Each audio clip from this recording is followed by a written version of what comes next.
সবাই মিলে জয় দাও হায় তোমরা জয় দিলে জয় হবে সবাই মিলে জয় দাও হায় জয় হবে সবাই মিলে জয় দাও হায় জয় হবে সবাই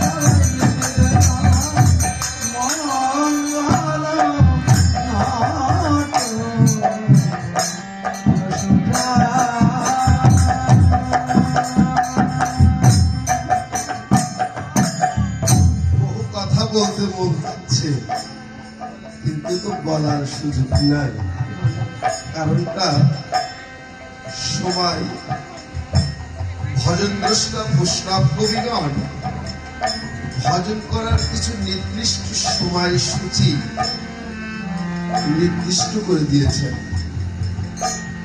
প্রাতকাল, পূর্বাহ্নকাল, মধ্যাহ্নকাল, অপরাহ্নকাল, সায়ন্নকাল, প্রদোষকাল, নর্তকাল এবং নিশান্তকাল। ভজনদ্রষ্টা বৈষ্ণবগণের এই ৮টি কালই হচ্ছে ভজনে রত থাকে। যদিও অল্প সময়ের জন্য নিদ্রামোহিত হয় বলে সেটাও না, গোস্বামীগণ সিদ্ধান্তে লিখলেন চারি দণ্ড শুতে থাকে, স্বপ্নে রাধা কৃষ্ণ দেখে, এক দণ্ড বৃথা নাহি যায়। যারা প্রকৃত বৈষ্ণব আত্ম ইন্দ্রিয় প্রীতিবাঞ্ছা তারে বলে কাম, কৃষ্ণ ইন্দ্রিয় প্রীতিবাঞ্ছা ধরে প্রেম নাম। কেননা বৈষ্ণবের জীবনটাই হচ্ছে গৌর চরণে সমর্পিত। যেদিকে তাকাই সেদিকেই কৃষ্ণ দেখে। যদি স্বপ্নেও শুয়ে থাকে, যদিও বৈষ্ণবের জীবনে কোনো ঘুম নাই, এরা জীবনের সুখ তো তাকে নিয়ে তারা ঘুমের মাঝেও পরম পুরুষ ভগবানকেই দেখে থাকে। তাই তাদের জন্য একটি দণ্ড বৃথা নয়। তাই বৈষ্ণব পদকবি পদে লিখছে, নয়নানন্দন দাস ঠাকুর ভাবে বিভোর হয়ে গৌরের অপরূপ কান্তির মাধুর্য দেখে বৃন্দাবন দাস ঠাকুর তার প্রথমে লিখলে গৌরের ভাবটা কেমন বলে দেখলে যেন প্রেম জন্ম। পৃথিবীতে এটি করবে ভগবান প্রায় 24 বার পৃথিবীতে এসেছেন, একটি দুইটি বার না, 24 বার ভাগবত বলছে। কিন্তু এমন প্রেমময় অবতার কোনোদিনই ছিল না। নিজে কেঁদে জগৎকে যে ভগবান কাঁদিয়েছে, এমন কাঁদার ভগবান, এমন প্রেমের ভগবান এমন জগতে হেতুকার তার ভগবান ইতিপূর্বে কখনো আর কোনোদিন আসেনি। চৈতন্য চরিতামৃতে কৃষ্ণদাস কবিরাজ বললেন, এই কলি শুধু আজকের কলি নয়, ইতিপূর্বে অষ্টবিংশ কলি অর্থাৎ 28তম কলি চলে গিয়েছে। এই 28তম কলিতে সেই কলির পরমায়ু 4,32,000 বছর। কিন্তু এর পূর্বে কখনো এমন প্রেমময় অবতার হয়নি। অবতার এক জিনিস আর অবতরী আর এক জিনিস। গৌরেবার কোনো অবতার নয়, গৌরেবার সাক্ষাৎ অবতরী। মহাপ্রভু বলেছেন, আমি কাউকে প্রতীতি রাখবো না, বলি হতজীবকে সকলকেই আমি কৃপা করব।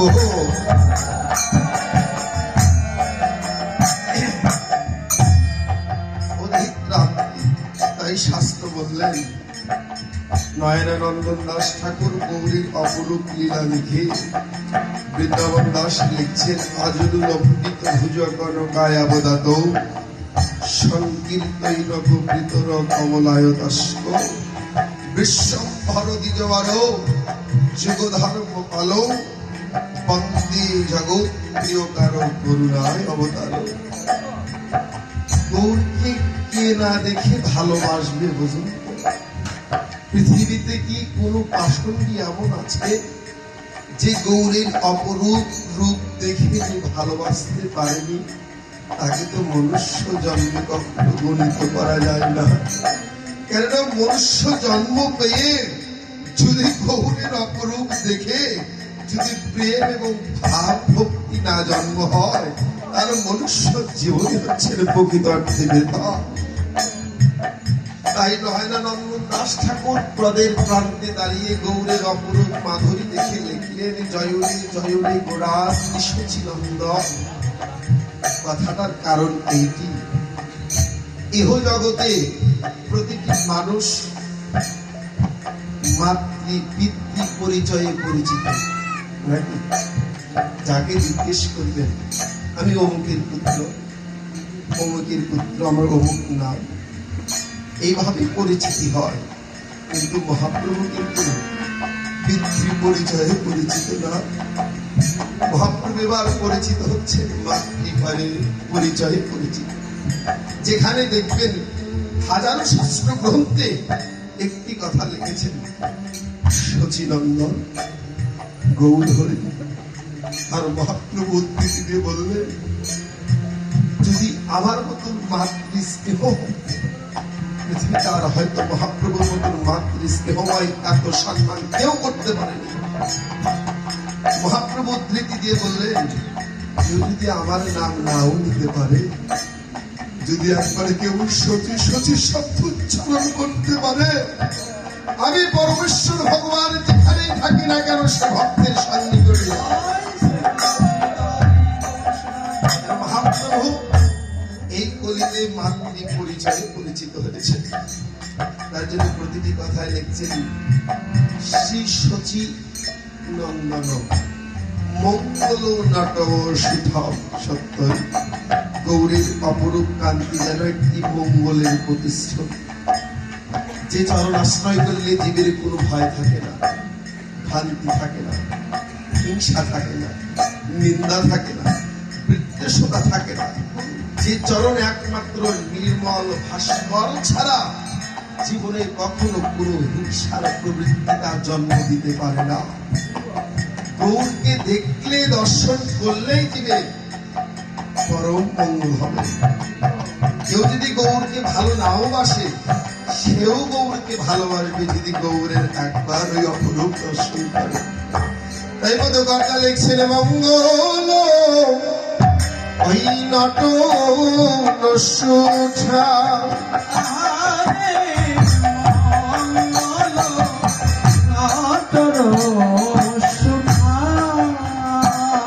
হে আজ কীর্তন আনন্দ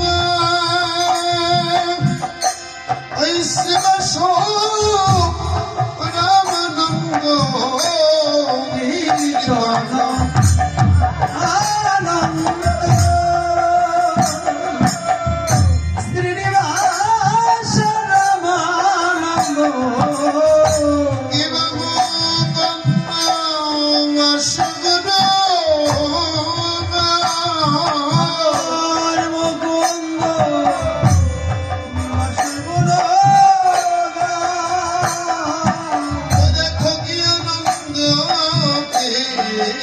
আনন্দ কি আনন্দ, কি আনন্দ।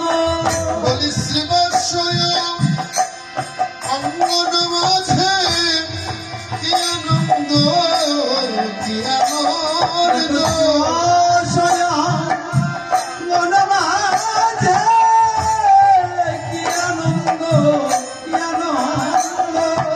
এবং কি আমু কন্দ বাসুগুণ গাইরে কন্দ বাসুগুণ। মহাপ্রভু দুইজনে কিন্তু খুব ভালোবাসতেন।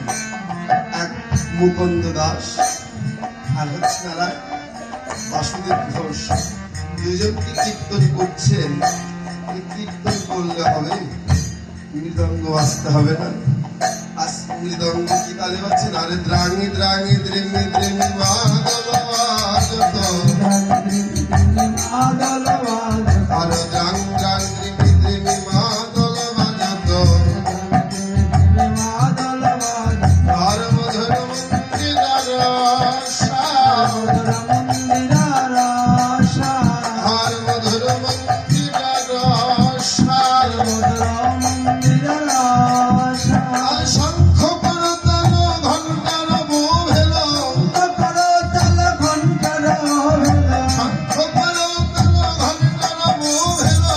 করতাল ঘণ্টার বেলা। আর মিলিল পদতলে তাল, নিরাপদ তলে আর মিলিল পদতলে তাল।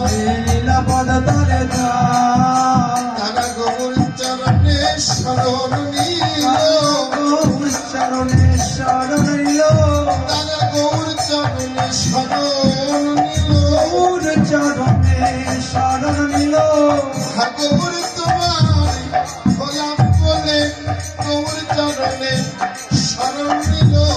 গৌর তোমার হলাম বলে গৌর চরণে শরণ নিল। গৌর তুমি আমার হও না হও, ওই চরণে শরণ দিল। তুমি আমার সৌমান ওই চরণে শরণ নিল। আর মিলল পদ পদ তলে তার মিলল, পদ তলে তার। বলতে মন যাচ্ছে অনেক কিছু, কিন্তু কি বলি বাবা, কয়টা বাজে জানি না। বিষয়টি হচ্ছে আজ সমস্ত তাল বৃন্দাবনে বহু তালবদ্ধ হয়েছে, একসঙ্গে বাজছেন এক একজন এক এক তালে। পৃথিবীতে একটি তালের নির্ণয় চলে। যা কিছু বলেন না কেন, একটি চলার নির্ণয় তার তাল রয়েছে, একটা কথা বলার তাল রয়েছে। সবকিছু কি তালের গতিতে পৃথিবীতে চলে। বেদে কত হাজার তাল, সামবেদে প্রায় 25,000 তালের কথা বলেছে। কত হাজার? 25,000 তাল। আমি আপনি কয়টি তাল নিয়ে কীর্তন করি বলুন? এখন তো তাল বিষয়টা খুব মানুষ গুলিয়েই ফেলেছে, যার যার মতান্তরে তাল নির্ণয় করে। কিন্তু প্রতিটি তালের একটি নিয়ম আছে। সমস্ত তাল গৌর চরণে প্রার্থনা করছেন, হে গৌর, পৃথিবীতে শুনেছি তুমি নাকি পতিত পাবন গৌর হরি, তুমি নাকি পতিতের বন্ধু, তুমি জগতে সবাইকে কৃপা করেছ। অগৌর, আমরা তাল বলে জন্ম নিয়েছি বলে কি আমাদের কৃপা হবে না? গৌর তালদেরকে কৃপা করার জন্য সমস্ত তালকে একত্রে করে আজ গৌর চরণে সঁপে দিয়েছে। গৌর নিজেই তার চরণে দিয়েছে। আর পদকর্তাই অপরূপ লীলা দেখে পদ লিখছেন, গৌর নীল পদ তলে তাল। সমস্ত তালকে যখন গৌর চরণে নিয়েছেন, আমাদের একটি তাল হলে নিজেকে ঠিক রাখতে পারি না। আজ সমস্ত তাল যখন গৌর চরণ হয়েছে, গৌরের যেন অষ্টশাস্ত্রী ভাবে উদয় হয়েছে। সে কম্প বস্তু পুলো গদগদ আরো অনেক তাল একত্রে হয়ে গৌর যেন কখনো কাঁদছে, আবার কখনো হাসছে, আবার হারাধে হারাধে বলে ধুলায় গড়াগড়ি যাচ্ছে। কেননা ভাবটা তো নিজের মধ্যে না, ভাব সব তালের প্রতি বিপ্লয় করেছেন গৌর।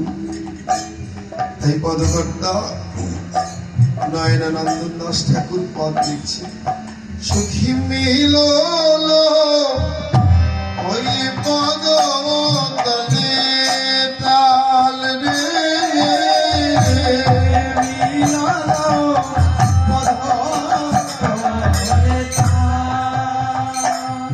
ভাবলে কোদাই হাজার সোনার মালাটা নিয়ে এসে ওরে কোদায় গোড়ায় অঙ্গে সুগন্ধি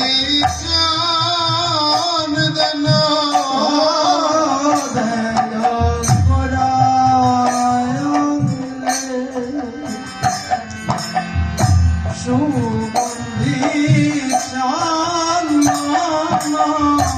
আজ কেহ যায় হিমালতির মালা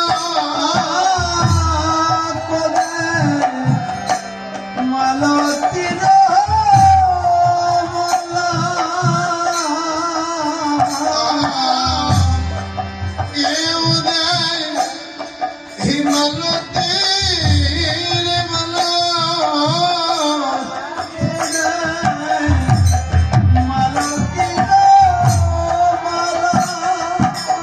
তারা গৌর গলে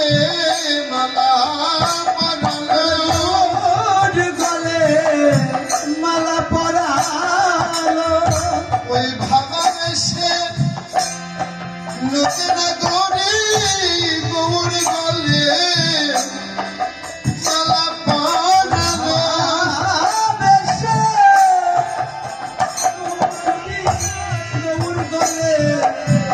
মালা পরালো। তারা গৌর গলে অঙ্গে চন্দন লেপিল গৌরাঙ্গে চন্দন লেপিল তারা গৌরী অঙ্গে চন্দন লেপিল চন্দন লেপিল বলি গৌরাঙ্গ ঘামে বলে গৌরাঙ্গে চন্দন লেপিল গৌরাঙ্গ ভাম্বে বলে গৌরাঙ্গে চন্দন লেপিল বলি তারাই সেবার মরম জানে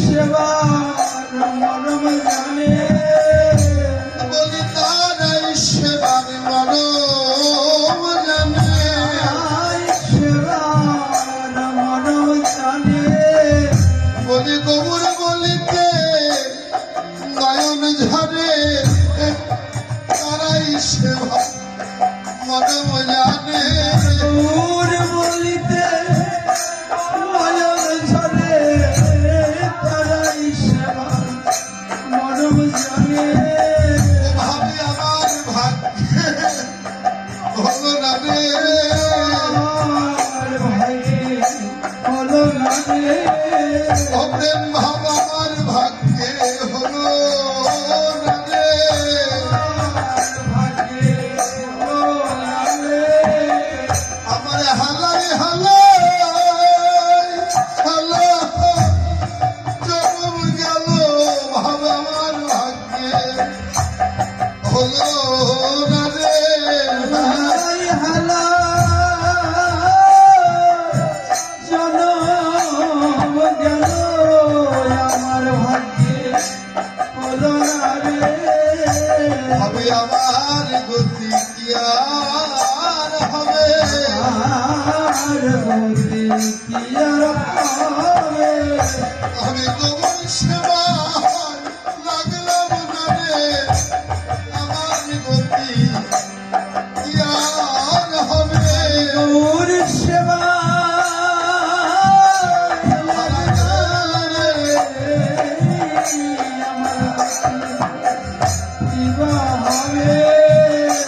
রজনাগরের ভাব কেমন জানে? আজকে এই এলাকার মানুষের অত্যন্ত সৌভাগ্য, বহু জন্মার্জিত পুণ্যের ফলে আজকে যে তিথিতে শ্রী শ্রী শুভগন্ধাদি অধিবাস হচ্ছে, এই তিথিটা বহু আরাধ্যা। তিথিটির নাম হচ্ছে অক্ষয় তৃতীয়া। এই তিথিতে প্রায় পৃথিবীতে 34টি বস্তুর শুভ আবির্ভাব তিথি। আজকের দিনে ত্রেতা যুগ ছেড়ে দিয়ে সত্য যুগ শেষ হয়ে ত্রেতা যুগের আগমন মাত্রা। আজকের দিনে ভগীরথ রাজা তার 60,000 কুলকে উদ্ধার করার জন্য ভগবানের চরণ ধৌত করে পৃথিবীতে গঙ্গা এনেছিল। আজকের দিনে জগন্নাথ দেবের রথযাত্রার শুভারম্ভের সময়কাল। আজকে যে কত পুণ্যময় একটি তিথি। আজকের দিন সেই মাধবেন্দ্রপুরীর পাদের কাছ থেকে ভগবানের চেয়ে নেওয়া ধন নিজে নিজে বলছে, মাধবেন্দ্র আমার শরীরে খুব তাপ হয়েছে, আমি আর থাকতে পারছি না গো।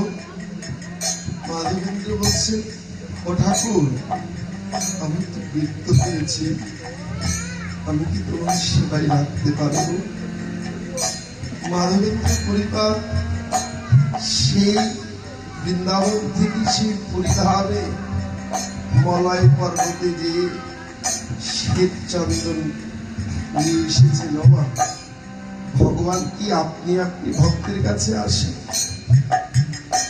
ভক্তের প্রীতি থাকতে হবে না, ভালোবাসা থাকতে হবে না, শ্রদ্ধা থাকতে হবে না, ঐকান্তিকতা থাকতে হবে না, দৃঢ়তা থাকতে হবে না। ভগবান কি অত সহজে পাওয়া যায়? বৃদ্ধ হয়েছে পদব্রজে প্রায় 3,500 থেকে 4,500 কিলো রাস্তা।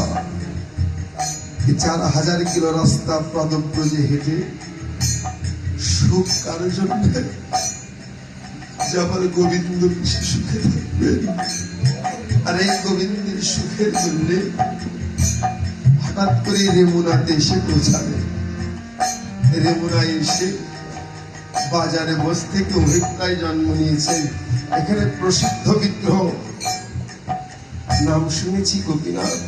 সেই গোপীনাথের নাকি 12 মাসা ক্ষীরের ভোগ হয়। অযাচিত তো যে কখনো খায় না, কেউ যদি যে তাকে খেতে দেয় তবেই খায়। অভিপ্রায় করেছেন, ভক্ত যদি কায় মনে কোনো বাঞ্ছা করে, ভগবানের সাধ্য নাহি সে বাঞ্ছা নাহি করে। মনে মনে শুধু বাঞ্ছা করেছে, প্রকাশও করেনি। অগপিনা, আমি একটু যদি তোমার সে অমৃত ক্ষীরের প্রসাদ পেতাম। অভিপ্রায় করেছেন মনে মনে, সাক্ষাতে নয়। অগপিনা, আমি যদি একটু তোমার ক্ষীর প্রসাদ পেতাম। ভক্ত তো সে যদি 4,000 কিলো রাস্তা হেঁটে যদি গোবিন্দের সুখের জন্য আসে, ভগবান কি তার সুখের জন্য কিন্তু প্রসাদ রাখতে পারে না? মধ্যাহ্নকালীন 12 মালসা ভোগ হয়েছে। গোপীনাথ 1 মালসা তার মৃতধারা অঞ্চলের নিচে লুকিয়ে রেখেছে। মধ্যরাত্রিতে সেবাইকে আদেশ করছেন, ওঠো তাহলে দেখি সাক্ষাৎ ব্রজেন্দ্র নন্দন গোপীনাথ ডাকছেন, কি হয়েছে প্রভু? ও সবাই তুমি মন্দিরে প্রবেশ করে যাও। আমার পরম ভক্ত, আমার প্রাণের ধন মাধবেন্দ্র এখনো অনাহারে বাজারের মধ্যে বসে এসেছে। মন্দিরে আমি গিয়ে কি করবো? তোমার মনে নাই হয় মধ্যাহ্নে 12 মালসা ভোগ হয়েছিল। আমি 1 মালসা চুরি করে আমার ভক্তের জন্য আমার প্রতিদান অঞ্চলের নিচে রেখেছি। তুমি যাও, ওই ক্ষীর প্রসাদ আমার মাধবেন্দ্রকে দিও। মধ্যরাত্রিতে স্নান করে উঠে মন্দিরে প্রবেশ করে দেখে গোপীনাথের অঞ্চলের নিচে সুন্দর একটি ক্ষীরের পারস রাখা। পারসটি নিয়ে গিয়ে ডাকছেন, কে হে মাধবেন্দ্র?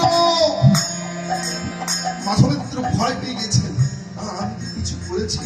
আমার নাম ধরে এই মধ্য রজনীতে কে ডাকছেন আমাকে? ও, তোমার নাম মাধবেন্দ্র? আমি অধম মাধবেন্দ্র। তুমি কি বলছো? তুমি মাধবেন্দ্র নয়।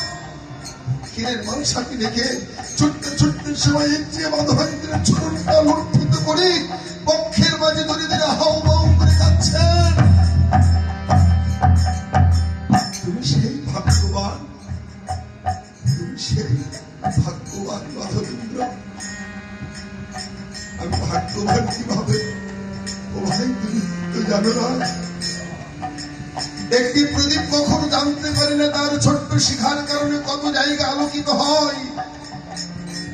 ও মাধবেন্দ্র, তুমি শুনবে, এতদিন হলো গোপীনাথের সেবা করি, এতদিন হচ্ছে সযত্নে গোপীনাথের দিন রাত সেবা করে যাই। আমি কোনোদিন গোপীনাথের কৃপা পাইনি। তুমি গোপীনাথকে কেমন ভালোবাসো ভাই বলো তো? সাক্ষাৎ গোপীনাথ তোমার জন্য ক্ষীর চুরি করে রেখেছে। ও মাধবেন্দ্র, তোমার জন্য গোপীনাথ না ক্ষীর চুরি করে রেখেছে? না, তুমি নেবে না। মাধবেন্দ্র গোপীনাথের সেই ক্ষীর প্রসাদ বুকের মধ্যে জড়িয়ে ধরে হাও হাও করে যাচ্ছে। গোপীনাথ, জগতে তোমার এত কৃপা আমি তো কারো কাছে প্রকাশিত করিনি। এই জন্য বলে যে তুমি নাকি অন্তর্যামী ভগবান, ভক্তের অন্তরের কথাও তুমি জানতে পারো ভগবান। আর যেটা আমার জন্য সেই ক্ষীর প্রসাদ রেখে দিয়েছ, শেষ জীবন পর্যন্ত মালসাটা পর্যন্ত মাধবেন্দ্র পরিবার তার নিজের থলিতে রেখেছিল। যখন গোপীনাথের ক্ষীর প্রসাদের আকাঙ্ক্ষা হয়েছেন, ওই মালসাতে একটি করে উদযাপন করেছেন। গেলেন গোপীনাথের জন্য সুন্দর করে চন্দন লেপন করলেন। সেই চন্দন যাত্রা আজকে থেকে শুরু। সেই মাধবেন্দ্র পরিবারেরই সেই কৃপাময় চন্দন যাত্রা 21 দিন ব্যাপী। কতদিন ব্যাপী? 21 দিন ব্যাপী। তাদের গৃহে ভগবান গোপাল রয়েছে। অবশ্যই গোপালকে চন্দন, কর্পূর, কেশরী অগুরু দ্বারা গোবিন্দের অঙ্গে লেপন করে দিলে প্রীতিময় ভালোবাসা 21 রূপ ধারণ করবে। অপূর্ব কথা বাবা। সেই শুভ দিনে আমরা সকলেই উপনীত হয়েছি। আজ ব্রজের সেই নদিয়া নাগরীগণ গৌরী কীর্তন করতে করতে গাও ভেবে যাচ্ছে, তো গৌরাঙ্গে চন্দন লেপছে। আর ভগবানের সবচেয়ে যে ফুলের মালাটি বেশি পছন্দের, এই যে আমরা ভাইদাসোলার মালা দিই, প্রকৃত ভাইদাসোলা মালা দেওয়ার কোন শাস্ত্রের নিয়ম নাই। কোথাও কোথাও লেখা দেখতে পারবেন না যে ভাইদাসোলার মালা দিতে হয়। এটা পূর্বপুরুষ থেকে একটা রীতিনীতি চলে আসছে এ পর্যন্ত। কিন্তু প্রকৃত দেওয়ার নিয়ম হচ্ছে ফুলের মালা। ইহ দেয় মালতীর মালা। মালতী মানে কি? ভাইদাসোলা। মালতী ফুলের মালা দিতে বলেছেন। ভগবানের সবচেয়ে যে ফুলের মালাটি পছন্দ, ভাগবতম উদ্ধৃতি দিচ্ছেন, ভগবানের যে ফুলের মালা পছন্দ, সেই ফুলের মালার নামটি হচ্ছে ব্রজয়ন্তিক ফুলের মালা। সবচেয়ে বেশি পছন্দ ব্রজয়ন্তিক ফুলের মালা। আর এই ফুলের মালাটি তৈরি হয় 5 রকম ফুল দিয়ে। যে মালাটি গাঁথা হয় সেই ফুলের মালার নাম কি? ঘুরে জয়ন্তী ফুলের মেলা। তাই পদকর্তা লিখছেন, আরে কে হোদায় মহিমালতির মালা রে,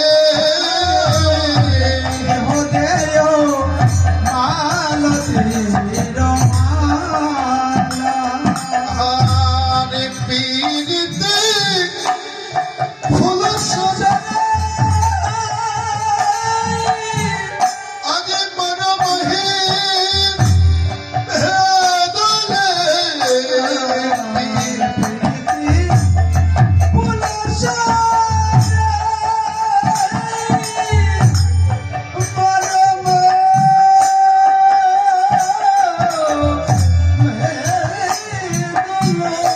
আরে ভাবত সহচর ভোলা, সহচর ভোলা, বলি ভাবত সহচর ভোলা। আরে ভারত সহচর ভোলা, আমি গৌর জন্যে সব ভুলেছি, সব ভুলেছি, আমি গৌরের জন্য সব ভুলেছি, সব ভুলেছি, আমি গৌর চরণে সবে সপেছি, গৌরের জন্যে সব ভুলেছি, গৌরীর চরণে সব সপেছি, গৌরীর জন্য সব ভুলেছি। মামা আপনারা কি কেউ কখনো প্রেম করেছেন? কেহ মহত্ব গোরা ভাবের সহচর ভোলা, নদিয়ার নাগরিকগণ গৌরের অপরূপ দেখে প্রেমে পড়েছেন, আর প্রেমে পড়ে সবকিছু ভুলে গেছেন। প্রেমে পড়লে কি কিছু থাকে? কোন দিক বিদিক জ্ঞান থাকে? উচুরি জ্ঞান থাকে? আপনারা যেমন এখন এই যে গৌর ভক্ত, গৌরগত প্রাণ, এত মধ্য রাজনীতি, এত কষ্ট করে গৌরের জন্য বসে আছি, কার বিকল্পে? বলে গৌরের জন্য। গৌরকে ভালো না বাসতে তো বসে থাকা যায় না, গৌরকে ভালো না বাসতে গৌর কথা শুনতেও ভালো লাগে না। তাই গৌরকে ভালোবেসেছি বলে আমি সব ভুলেছি। পদকর্তা লিখছেন, ভাবত সহচর ভোলা,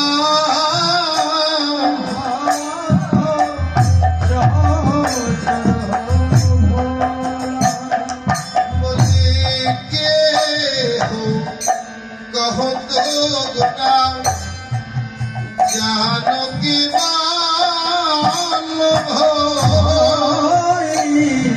কহত গোরা জনকে বল্লভ, বলি রাধা প্রিয় পাঞ্চমা, প্রিয় পঞ্চবা, জানকী জানকী জানকী, জানকী তোমরা জানকী জানকী, জানকী জানকী, সেজে গোরা নয় গোরা নয়, গোরা নয় গোরা নয়, সেজে গোরা নয় গোরা নয়, গোরা নয় গোরা নয়, সেজে ব্রজের বাঁকা কালো সাথী, গোরা নয় গোরা নয়, ব্রজের বাঁকা কালো শ্যাম, গোরা নয় গোরা নয়, সেজে ব্রজের বাঁকা কালো সাথী, গোরা নয় গোরা নয়। ব্রজের বাঁকা কালো শ্যাম, গোরা নয় গোরা নয়, জগতে সবাই কি তাকে চিনতে পারে? চিনতে পারে, বলে সবাই তাকে কি চিনতে পারে?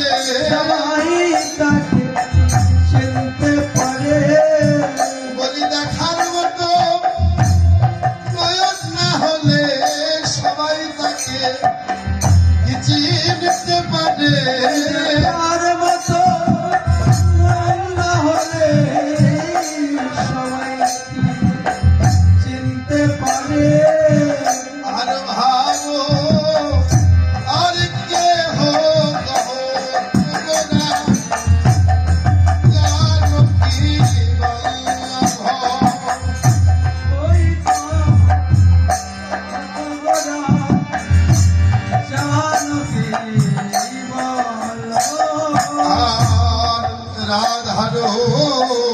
প্রিয় পাচ্ছ বা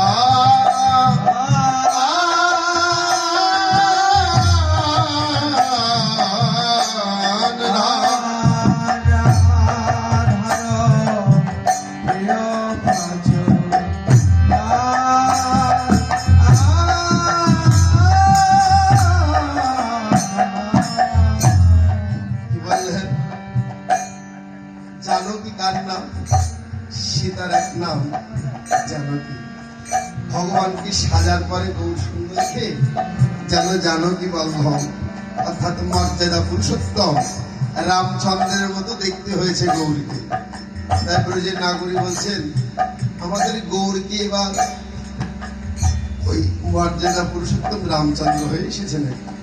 বলে না গো, যা কথাই বলো, যত কথাই বলো, সব কথাই বাদ দাও। গৌর আবার কি বললেন? নয়ানন্দের মনে আননাহিক জানে, নয়নানন্দন মনে আননাহিক জানে, আর নয়ানন্দের মনে আননাহিক জানে, নয়নানন্দন মনে আননাহিক জানে, আর গৌর আমার গদাধরের প্রাণ, গৌর আমার গদাধরের প্রাণ, আর গৌর আমার গদাধরের প্রাণ। গৌর আমার গদাধরের প্রাণ। সব কথা বাদ, গৌর আমার কার প্রাণ? গৌর আমার গদাধরের প্রাণ।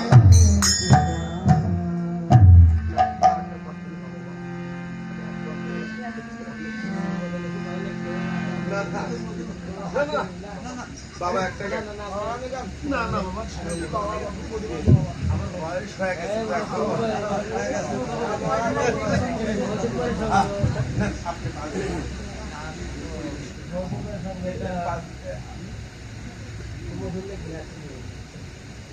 বহুদিন পরে তো আপনাদের সঙ্গে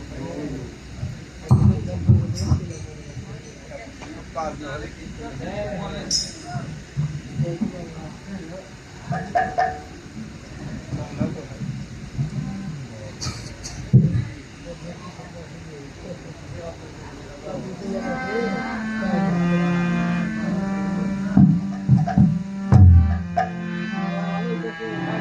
গানটা খুব মধুর মধুর গানটা। তোমার কান দিয়ে শুনে হ্যাঁ, জয় জয় নব